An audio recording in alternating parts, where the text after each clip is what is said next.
Welcome to City on a Hill Gaming, a tabletop RPG actual play and discussion podcast. We hope you enjoy our show. Welcome back to City on a Hill Gaming. I am Ryan. Hello.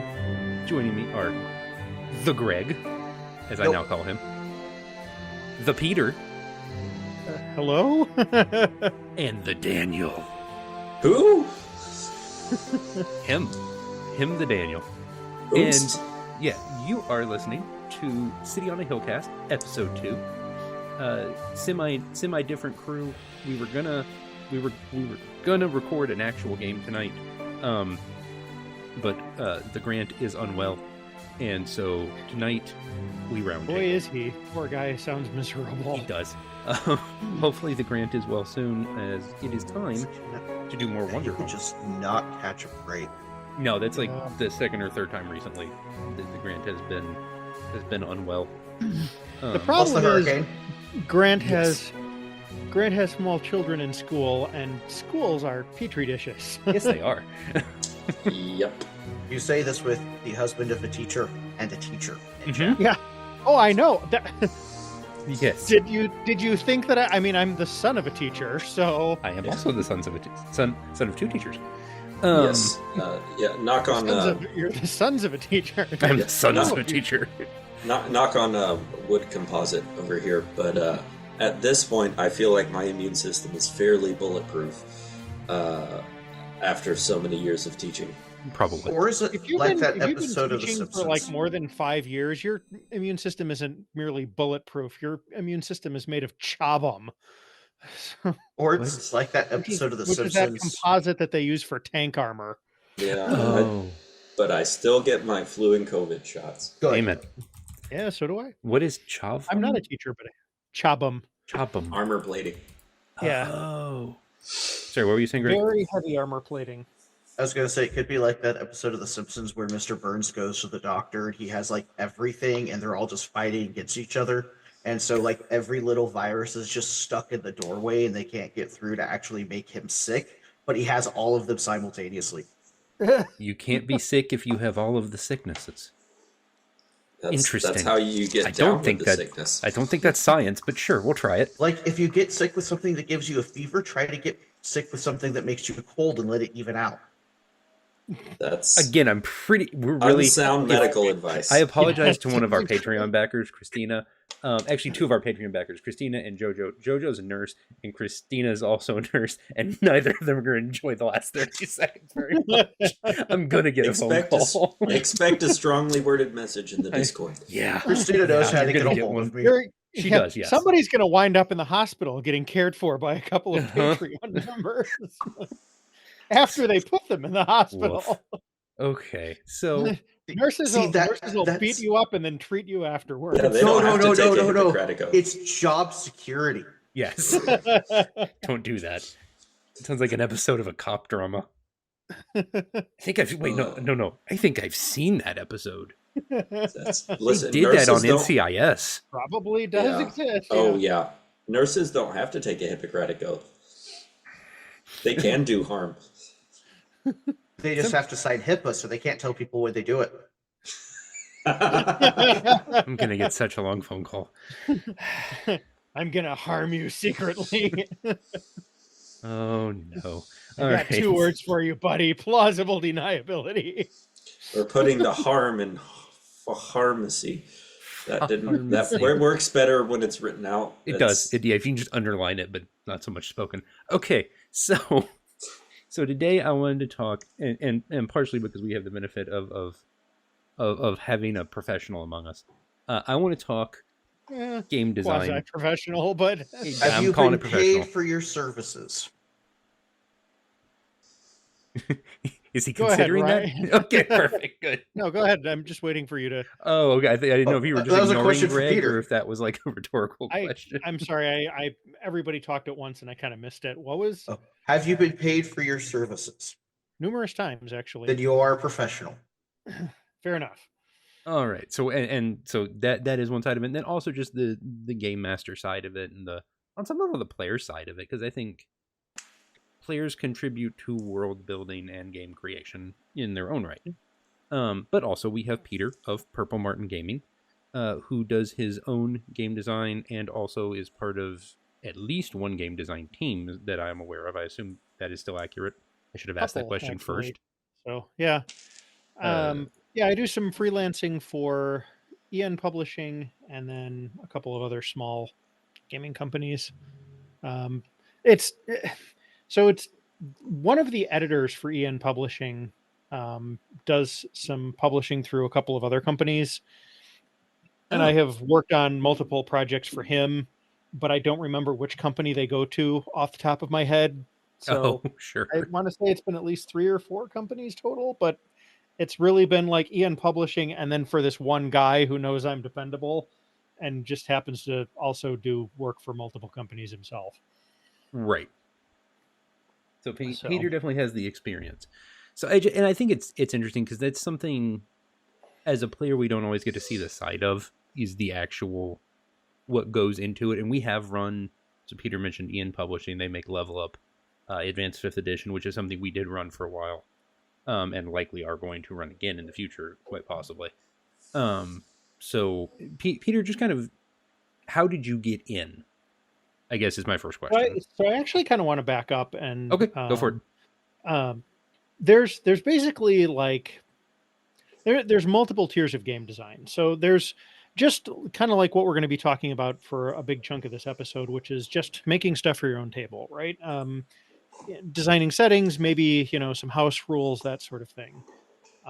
There is freelancing and or self-publishing, which is what I do, where you are uh, kind of like a part-time, it's a side gig, and then there's the people that can do it for a living, and that is a very small number of people in the entire industry. In fact, even some of the quote unquote larger companies rely heavily on freelancers, and most freelancers in the RPG industry, not all, but most, have day jobs that are not in the gaming industry. And then there's also kind of a couple of tiers where there is making supplemental content for existing systems, which is what I do. And then there's the people that are really, really experienced and good at it, where they actually make new systems. So, like the development team that makes a new edition of Call of Cthulhu, Dungeons and Dragons, Legends of the Five Rings, whatever, pick an RPG that's had multiple editions, and there will be, a development team that does that.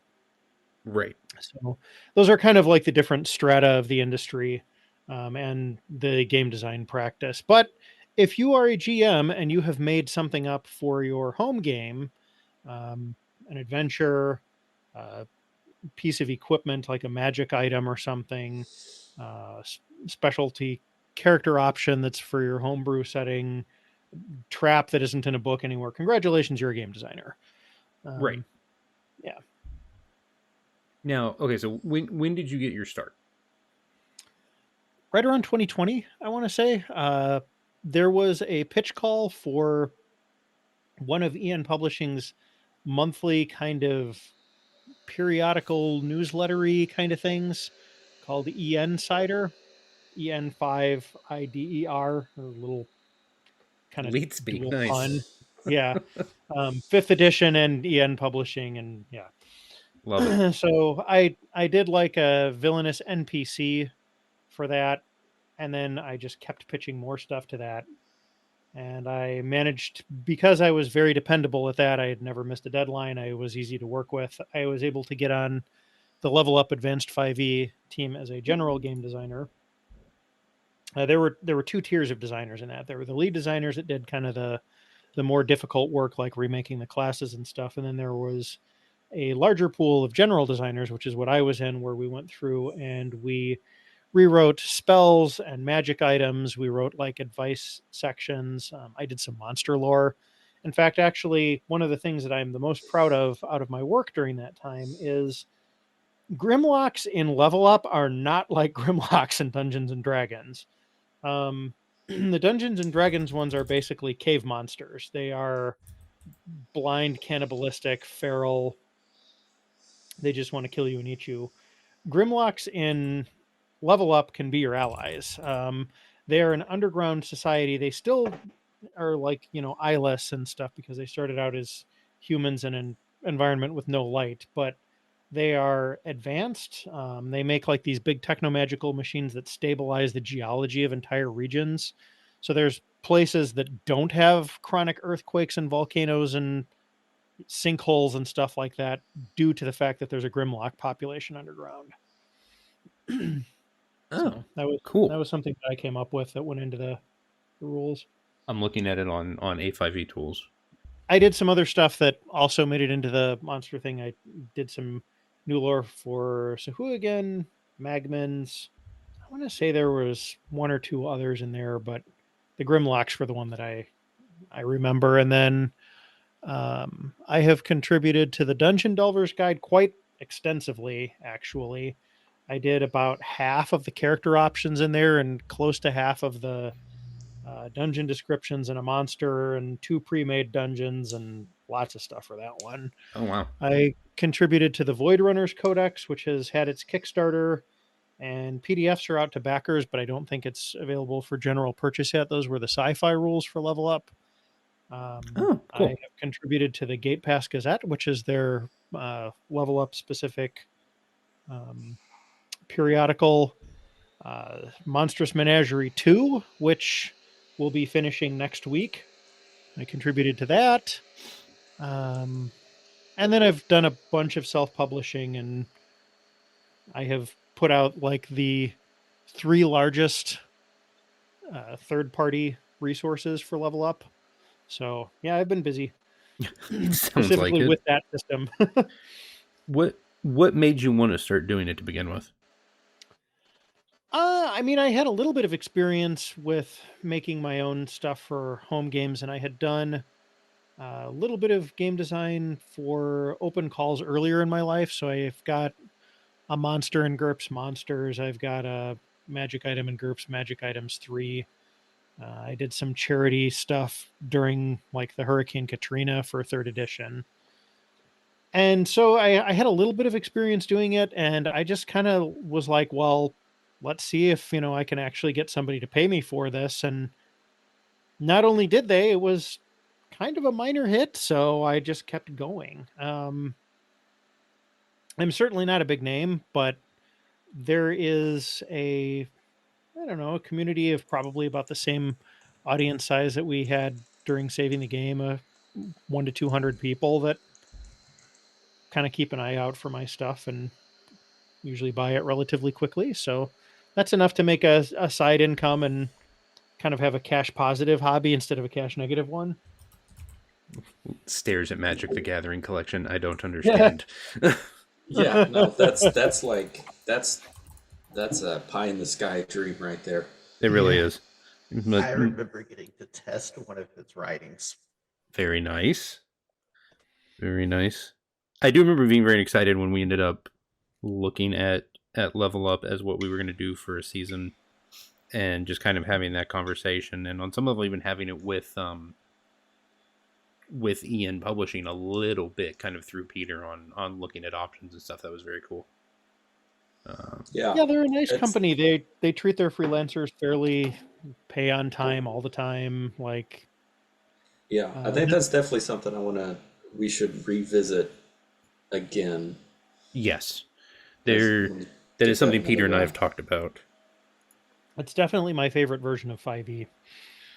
So, and by the way, okay, speaking of that, you want to take a guess how many distinct RPGs that have at least 3 core books there are using the 5e rules now, or some variation thereof? Using the 5e, ugh. Man, I can't even fathom. The basic framework of 5e, at least 3 core books. I got no guess. I wouldn't even know where to start. 6. Dungeons & Dragons 2014, Dungeons & Dragons 2024, Level Up Advanced 5e, Tales of the Valiant, Fate Forge, and Esper Genesis, which is a science fiction RPG that's based on the 5e rules, but is fully self-contained. Well, daggum. I definitely really like the Level Up stuff. Like I loved looking through it. I was kind of getting that feeling like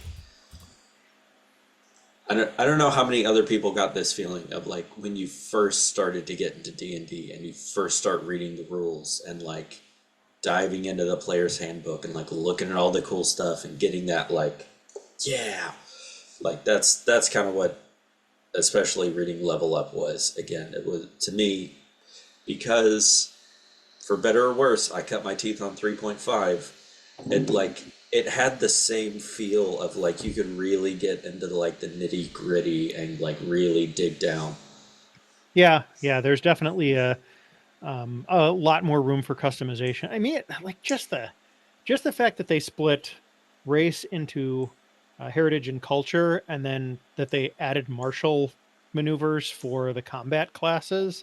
Just those changes alone add so much depth to the game that just isn't there in like vanilla 5e or even Tales of the Valiant, which has done the split thing on race but doesn't have combat maneuvers.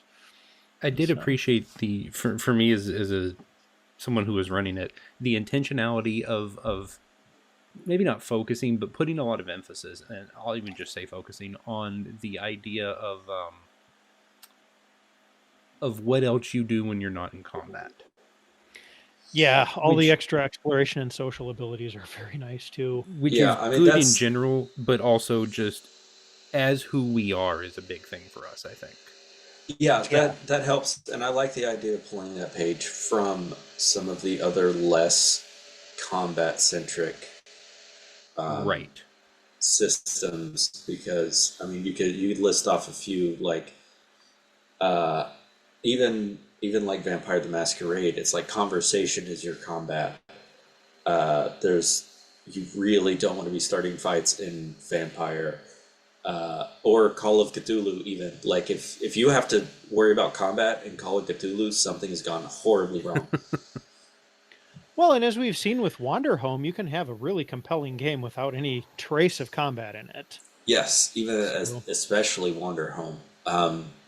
We, for a single session, talked about what it meant to have previously used a weapon. And that is as close to weapons as we got. Yeah. Yeah. I mean one of the archetypes in Wanderhome is it's like an adventurer or a swordsman, and their sword is always sheathed. But one of their moves at any point is they unsheath their sword, the whatever problem it is solved, but the character leaves the campaign forever. Oh, I didn't read it that closely. Okay, jeez. Yeah, they basically took a vow to never unsheath their sword. So if they have to do it once, They're their done. part is over. They're done. They broke their oath. You've solved whatever problem it is, but they swore to never use violence again. So they have to Woof. Okay. leave one way Yeah. or another. Yeah, it's heavy. I love how heavy that is. Like as Yeah, I as was a looking concept. at that playbook and I was like, Well, maybe I just- not. You know? I just enjoyed, and that's something I think they did a good job of with the dev team for Wanderhome. I'm gonna get it wrong. Is it? I don't want to say the name wrong. Hold on. I'm gonna look it up to make myself feel better about this. I was right. It's Possum Creek Games. J Dragon and the folks at Possum Creek Games. That's something I was very reticent with that system because it didn't have any of the things I'm used to. And I was also, you look at the book and you're like, oh, it's what's the game got really popular during the pandemic? Like Yeah. right when the pandemic started on Switch. Oh, it's like Animal Crossing. Animal kinda. Crossing or whatever, yeah. It just Okay. you're like, oh, this is like Animal Crossing or Redwall, and it's not that. It is not No. that in the slightest. It is. It can be, but It could be if you wanted it to be, but it's like if you play with it a little, there's a ton of depth and a ton of places you can go with it. And I think that's remarkably well designed. I will say, like, I enjoy, traditional RPG like 5e or Level Up or whatever else you want to point out from kind of that trad RPG tradition, but I really have developed a strong appreciation for some of the stuff that's a little more on the story game side of the spectrum, like Wanderhome, and even some of the Powered by the Apocalypse stuff that we played, like Impulse Drive. right. Like, those are those are neat systems. I definitely like that stuff. It's definitely very, and it's a different way of doing dev, and it lets people explore in a different way, and it's good for us. It's good for us specifically on City because it opens that avenue of other things we can be doing. Well, and I think in that manner. Yeah, I think it's interesting with Wanderhome. 'Cause you were, a little trepidatious about it not having a combat system and stuff, but think about how little combat there's been since season 2. You're not wrong. I mean, like that's kind of been the whole shtick of the last several campaign is it's like we're kind of the peacemakers, and it's that's been kind of a strong through line. So I wouldn't say it's so much especially in retrospect, it's not as much of like a jarring transition as it is just kind of a natural evolution. But have we been blessed for it? Oh, I don't know if that's up to us to decide. Touche. Yeah, I suspect it is not. This is probably true. I think at the end of the day, it feels, and it doesn't have to be all the time. Obviously, it won't be. We'll still do. Hi, Justin. We'll still do feng shui too. We'll still do the punchy, the fighty, and the whatever, because it's the nature of what we're doing, and I think it's a lot of fun to do it.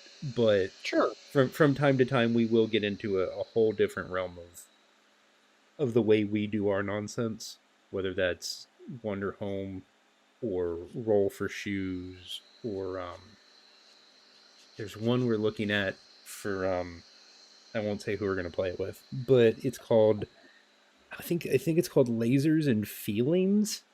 Yep. Or something. Yeah, it's a one page that we're going to be doing, and Yeah. I'm very excited about it because it's definitely that same kind of like My goodness. absolute like Captain Kirk level nonsense that is just like Yes, the very, 1 page totally not Star Trek game. yeah, it's not Star Okay. Trek, I promise. It's It's entirely Star Trek. yeah, it is. But it's super cool. It's from 1-7 Design. You are the crew of the interstellar scout ship Raptor. Your mission is to explore uncharted regions of space, deal with aliens both friendly and deadly, and defend the consortium worlds against space dangers. Captain Darcy has been overcome by the strange psychic entity known as something else, leaving you to fend for yourselves while he recovers in a medical pod. What happens next? Play to find out. Did you mean to take on a William Shatner little bit, cadence yes. when you were reading that? Okay. It's not my best, but I tried to do it okay with it. Yes. I tried to give it a little Shatner. Life needs a little Shatner sometimes. Little sprinkling of Shatner in there. Just a touch. Just a Just dash. want a touch of Shatner Just a- sometimes. Just a soupçon. Yes. Yes. You don't want too much. You want a little bit. No, it's a real simple system, but I'm very much looking forward to it. And I like the kind of systems that let us do different, let us do weird, or just weird, because I think we excel at it's like it's a running joke, but we excel at nonsense. I think we are very good at nonsense. Who told you? The secret's out, kids. No, I think it's something we do well, and so I'm looking forward to it. But I like seeing things like this, and I'm surprised from looking at it from a game dev standpoint. I am surprised at the complexity and enjoyment and interest I get at something that is literally a 1-page PDF. And this isn't the first time. I mean, Roll for Shoes is the same thing. Lasers and Feelings. What's the bear one? That's 7. Oh, Honey Heist. Yeah. Honey Heist. Honey Heist, which isn't exactly 1 page, but may as well be 1 page. Pretty close. Yeah. Like the complexity people I have think managed if it was to... typed instead of handwritten, it would be 1 Yes. page. The complexity that is developed, I think, is remarkable for systems like that. Okay. Well, I mean, here's the thing. Like, once you get a certain amount of experience role-playing under your belt, the system almost becomes extra in some way. Like, It becomes In less some of a ways, set yeah. of rules and more of a canvas. if you Yeah, let it. It's also just like this is uh this is just tell me how well or badly this goes, but everything else is what you're doing. You just need some sort of mechanic to be like, is this going to be awesome or is this going to be terrible? well, and Right. I don't think you even necessarily need a huge amount of that because we've seen in Wander Home, you can kind of improvise that if everybody's on board.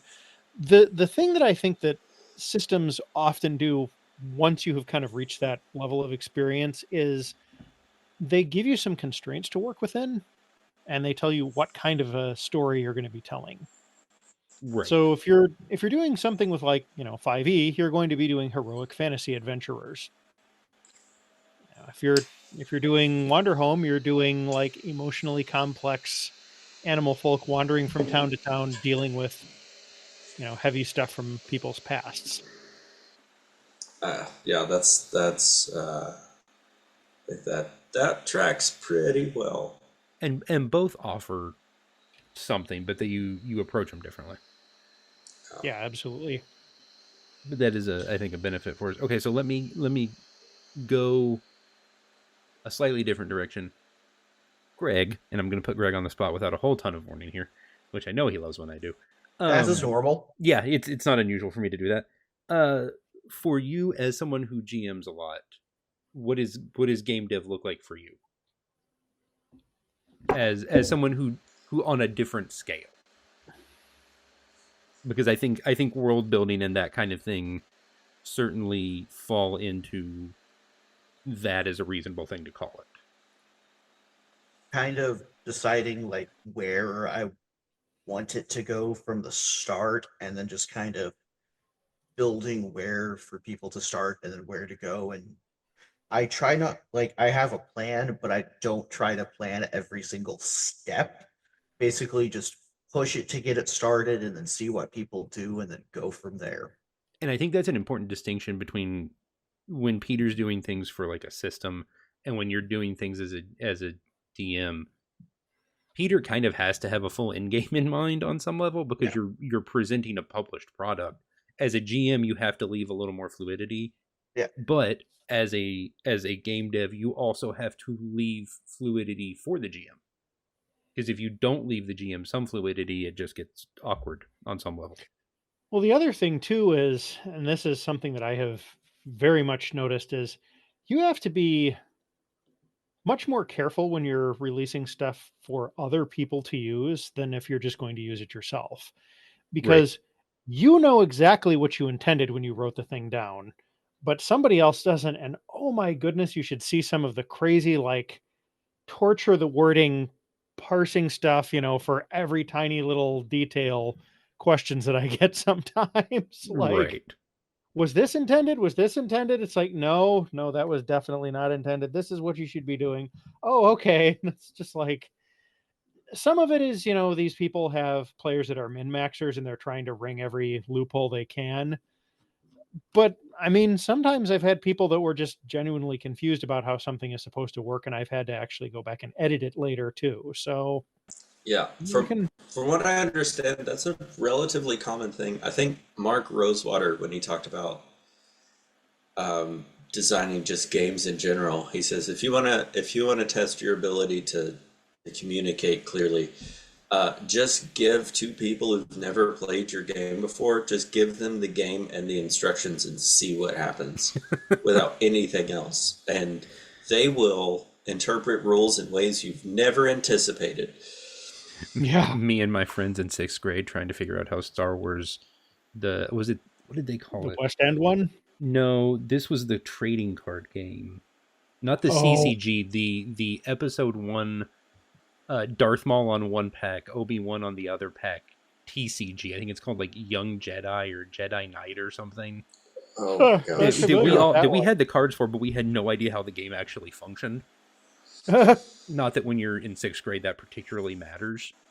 Or slows you down. Yeah, no, No, exactly. sure didn't. Yeah, that rules are a roadblock that we didn't need that time. What is that called? Yeah, it's called Chesterton's Star Wars Young friends, Jedi. What's that? And the amount of time I spend staring at eBay and other card store listings for the booster packs and starter decks that are literally like $5 US is not healthy for me. Because I Don't do do miss it. owning some of those cards. I have That not card owned game them in a long died for a time. reason. Yeah, it did. It wasn't great. Nostalgia, it's fine. Hey, the only reason I don't have Pokemon chocolate on the way to me, produced by Bandai, is that import taxes from Japan are very expensive. They make what are called Kiyotapaki bars, which are bars where you like punch out shapes and you have like an independent Pokemon made of chocolate that you have punched out of the bar. And the bars aren't good. expensive, but import taxes are expensive. Shipping them over several thousand miles of ocean. That's the Yeah. expensive part. Yeah. The shipping and import on 3 candy bars is 3 times the cost of the 3 candy bars. So does that stay true? Like, if you buy more candy bars, it stays progressively higher like that, or does it eventually even out? Even no. Decrease in percentage slightly, yes.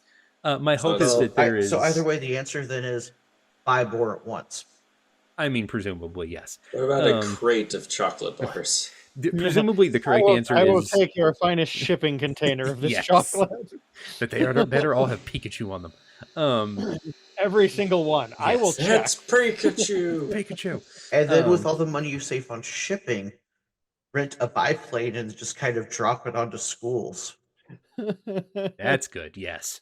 No. The alternative is to find a local Japanese market or That Asian man market in the who does biplane stack has them. gotten all the kids sugared up. Get him. We can't have that nonsense around these parts. All the teachers And start throwing that was- sharpened pencils to try and. I was going to Bring say, the and that was plane when a down. bunch of teachers on foot chased down a biplane. So there's a reason that came to mind. Uh-oh. Every year at my wife's school, Santa comes on a helicopter. Like a helicopter flies in and lands next to the school, and Santa gets off the helicopter. Nice. That is so extra. It's 2 blocks from a helicopter manufacturing plant. Oh, okay. That's slightly It's slightly less extra. Yeah. It's still Yeah. really Still- extra. That's Yeah. 4% less extra. Congratulations. We have slightly shortened the amount of extra. Yeah. Love it. Okay.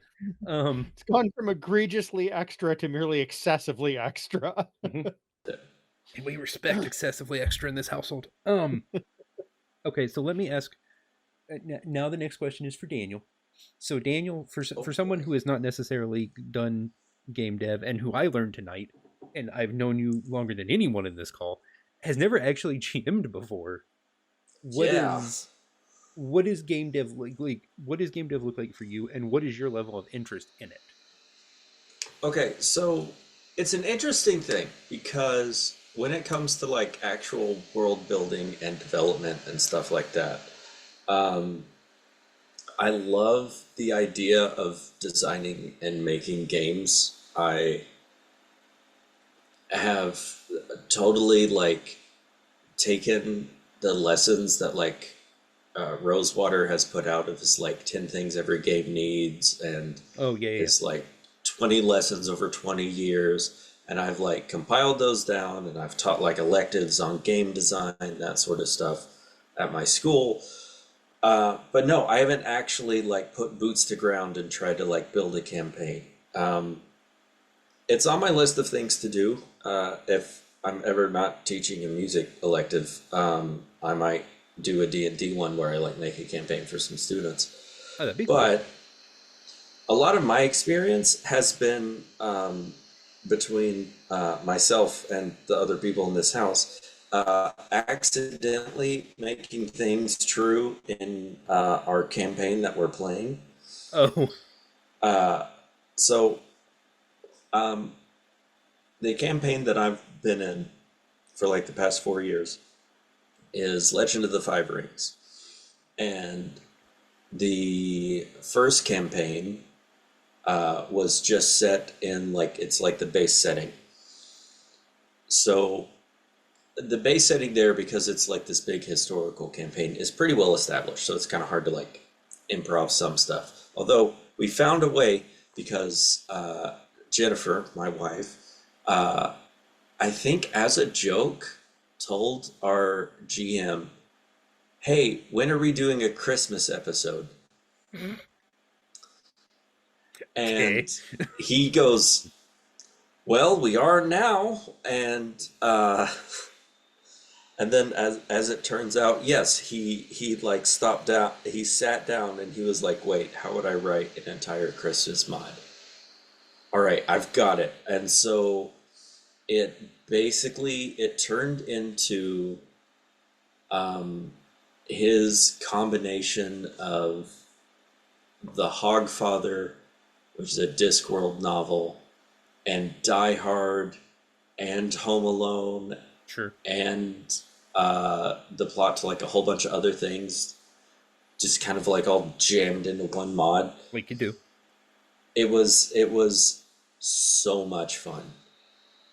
There's going to be another Christmas mod that I think we're going to be recording in a little bit. Um, I think it's after we finish the one that we're doing here. Our current setting is in space, and that gave us the opportunity to do a lot more world building, because he kind of there's like one chapter in one of the supplementary books that is basically like, here's what the setting could look like in space. It's like, here's the year. The the Rokugan Empire has figured out star travel, and now they're in the stars.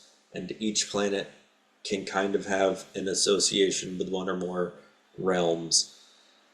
So it kind of still feels like, the L5R setting. Right. And that's it. That's like all the details it gets. And so our GM Colin has been writing an entire space campaign, writing his own mods, everything. And so things that were created for this by the players are the invention of Space Etsy, Space Law and Order, which is a long-running series. It's exactly what you think it is, except with samurai. Oh.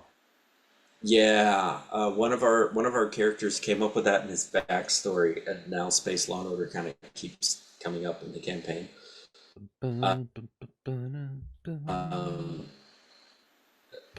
It's basically, he was a duelist, and he was kind of got famous as a duelist, and so had a guest spot on Space Law and Order once, because he wants to be an actor. Yes. And so that was his big claim to fame, is he was like, "Yes, I was on an episode of Space Law and Order." Yes. But yeah, Jennifer's like created entire mobs of rat people called the Nezumi, like you do. Right, like you Uh, do. and in the like campaign setting, it was like the Nezumi mysteriously disappeared. And so Jennifer joked, it was like, yes, they disappeared to make their own, and they made their own planet where they started producing movies and animated shows. Um, And then they started buying other studios that made movies and animated shows, and they have a whole planet that's a theme park. And at that point, Colin was like, "Yep, that's canon now. I'm writing a whole campaign around. I'm writing a whole mod around that. We're doing this." And so, Perfect. sure enough, we ended up going to the Road Disney planet. Yeah, where we had to talk with the head one, McE, and Right, sure. yeah, I expect no, nothing less. man, yeah, no, he came up with like pun names for all sorts of stuff there, but Feels we bad. had to go to. Oh, I have this written down. Okay, so God, this is so bad. Okay, so we had to go to like the Four Kingdoms there. So we have the Shindoshi Kingdom, the Chikushudo Adventure, Sakura Wood Studios, Hmm. and the Ratcott Center. Yeah. Strong. Strong. Mm. Yeah. Big thanks. I hated energy. Love it. Yeah. Yeah. And underneath the Rodesny planet, there was a.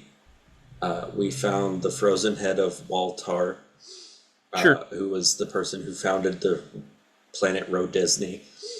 Yeah, no, there's so many things. I have my character, who's a lot like Ansel, Good.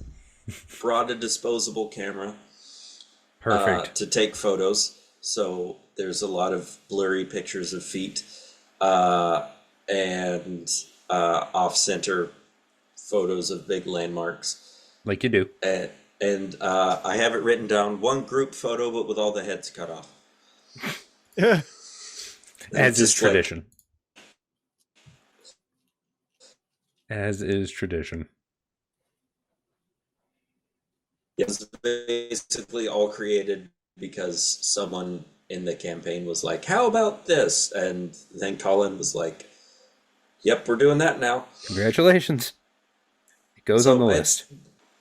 But no, the whole campaign has been great. I love being able to add stuff to a more flexible setting. It's one of the things I really liked about Wanderhome, where at any point Grant could just go, "What's this city like?" And then we all just make it happen.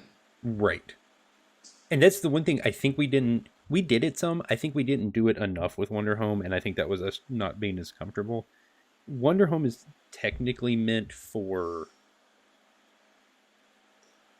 control of the game to pass around constantly, and I think we never fully got to a point where we were comfortable with that. It would happen for moments, but there is like technically no consistent storyteller in Wonder Home, and we never fully got around on that, I think. Well, Yeah. and I think part of it is we're just so darn used to Grant being the GM when he's GMing. Yeah. Yeah, I Like, mean, agreed. He's got a fairly strong GMing presence. Like, he definitely doesn't dominate the game, but I mean, you listen to him. Yeah, you let him do the thing, Yeah. and I think we are very used to that on some level. Okay, Daniel, does Daniel have interest in doing the game dev? Yeah, on any level. like I've definitely thought about it. There's things that I would kind of want to do. I've thought if I was going to do this as an elective, like for kids, I would do Tales of Candlekeep, and I would like rework some of those mods where they'd actually fit within like the time period I have. And I probably have to do some massaging for puzzles or stuff like that too. So I would definitely have to do a little extra world building, but I would definitely want to grab a like off the shelf mod and modify it, which frankly is what I end up doing to the math lessons anyway. So Hey, now. like it's the techniques are going to be similar. Does the Greg have interest in the game dev? Minimal amounts. I've kind of had ideas off and on for years, but nothing that was settled, and some of the stuff I was working on got incorporated by other games before I could ever solidify anything. So Oh, sure.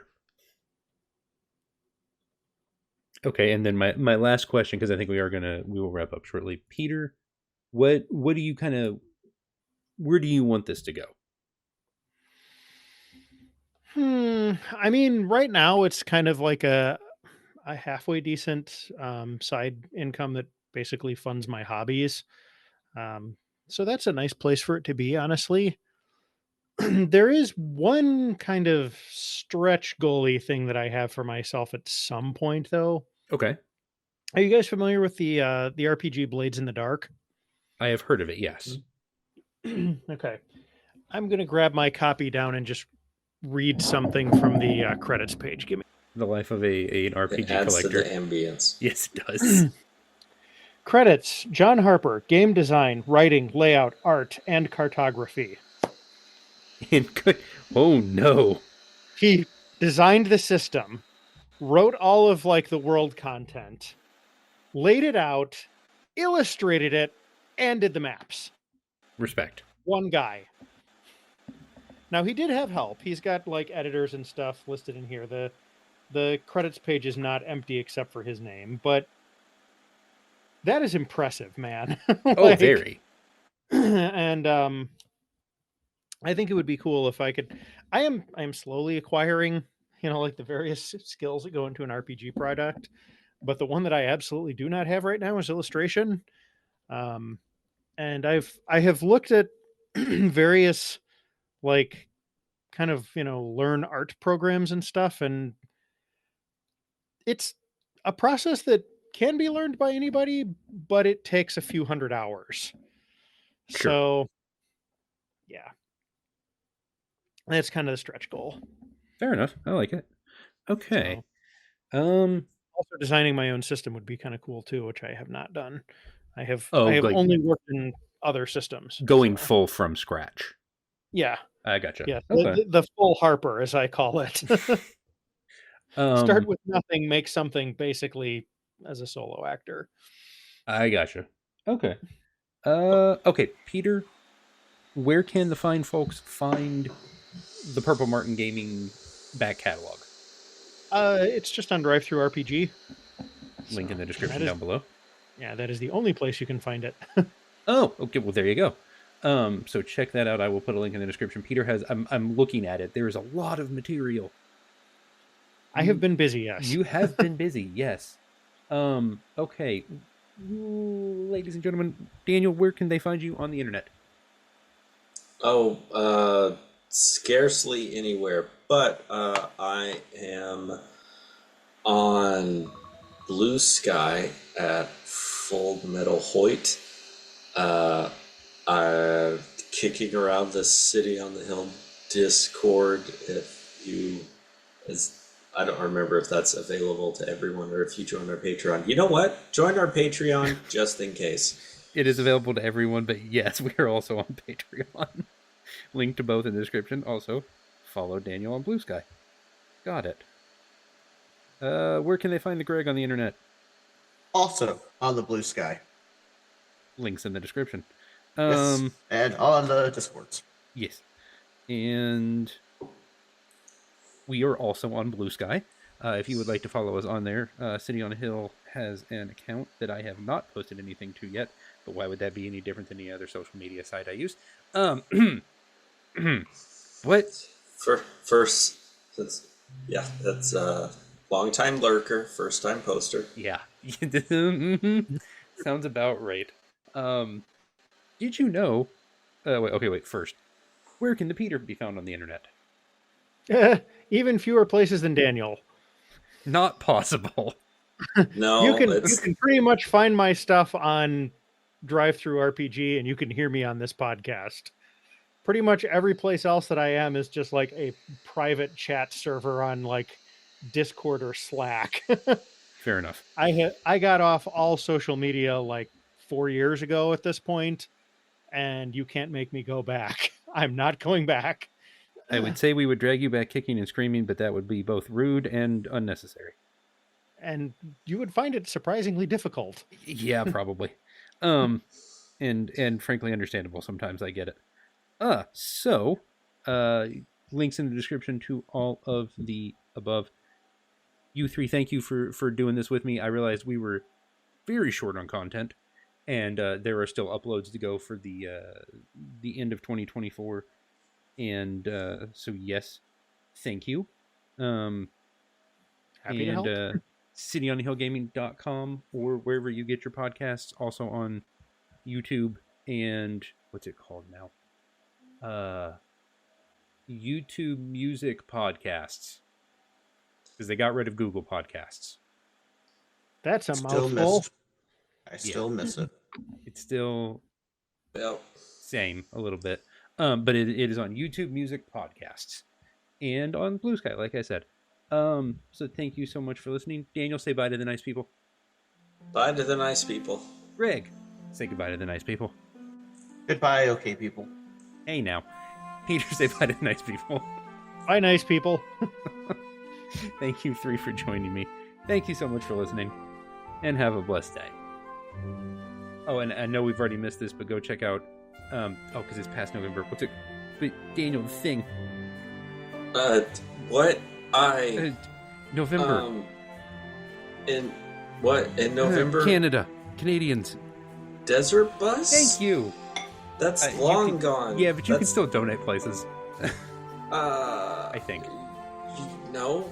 You No, not not for donate? the Desert Bus campaign. You can just give straight to Child's Play charity Okay. if you want. Fair enough. It's a great charity. It is. They do a lot of good things. do that. Big fan of Child's Play charity. Help All right. kids in hospitals. I used to be one. It's true. Those were super helpful. It's very true. They do a lot of the Child's Play folk from Penny Arcade do a lot of very good work. So, thank you so much for listening again, and have a blessed day. Thanks for listening to City on a Hill Gaming. If you want to find out more, visit us online at cityonahillgaming.com or by sending us an email at cityonahillgaming@gmail.com. Or check the link in the description to join our Discord. Thanks as always to our Patreon backers, Christina, Joanne, Tony, Bryan, Andrew, Sir Lord Epicname, and Grizzly Rich. And as always, thanks for listening, and have a blessed day. Sound check, Daniel. The Phoenix clan is known throughout Rokugan for their skilled Shindoshi and mastery of elemental magic. The Phoenix are also noted pacifists, preferring diplomacy to war if at all possible. The Phoenix presence in the courts of the land is not great, as their courtiers are relatively few, although they're not isolationists like the Dragon clan. The Phoenix clan was founded by the Kami Shiba, while the family of his vassal, Isawa, generally ran the affairs of the clan. L5R, I assume. Yes. Very nice. Peter. Chapter summary. Habits are the compound interest of self-improvement. Getting 1% better every day counts for a lot in the long run. Habits are a double-edged sword. They can work for you or against you, which is why understanding the details is essential. Small changes often appear to make no difference until you cross a critical threshold. The most powerful outcomes of any compounding process are delayed. You need to be patient. An atomic habit is a little habit that is part of a larger system. Just as atoms are the building blocks of molecules, atomic habits are the building blocks of remarkable results. If you want better results, then forget about setting goals. Focus on your system instead. You do not rise to the level of your goals. You fall to the level of your systems. That is the Chapter 1 summary from Atomic Habits by James Clear. That was very cool. Yeah. Interesting. Yeah, it's an interesting book so far. And I will simply remind you, as Facebook has reminded me, that Black Friday is named in honor of Rebecca Black, who invented Friday in 2011. That was such a song. Such a song. And I think if we give it a second, there's one more sound check. Here in a second. Stalling. I'm not stalling. Why would you think that? You're stalling who pretty was- hard there, man. I am. You know who was Stalin? Joseph Stalin. It is his name, after all. Great. Glad we got there. Good job, everyone. $5 says I leave that in. High fives all around. Good job, boys. By high five, we mean face palm. Potato, tomato. Tomato, potato. Either one. Potatoes. There he is. Right. I didn't stall quite long enough, but I got close. I don't know. I think you need to stall a little longer here. There it was. He Wait. said words. He said, I'm and here. He's there. Yay! Greg, do sound check. We're doing sound check. I've been worried about all this. I haven't found anything. that statement will work as a sound check if you would like it. Directions. Hold the swab with the colored round marker end up. Bend the colored round marker tip until it snaps. Liquid flows down into the white tip. Apply solution-filled tip to piercing. Dispose of swab after use. Uh, Uh, COVID is, test? Saline cotton swabs. They're basically Q-tips filled full of saline, and when you snap one end, it fills up the other end, so you can use it to clean piercings. oh, sick. okay. Okay. Very nice. I Yeah, was so like, y'all, that's either that or it's a bee sting kit. yeah, since y'all see me, I've got a new piercing and a new tattoo. Oh, sick. Upside down, but Wait, camera, stop fighting. There we go. Oh, yeah. Oh, it's like a cool. condor skull. Raven. Or, Raven Yeah. skull. Okay, nice. Very nice. All right, here we go.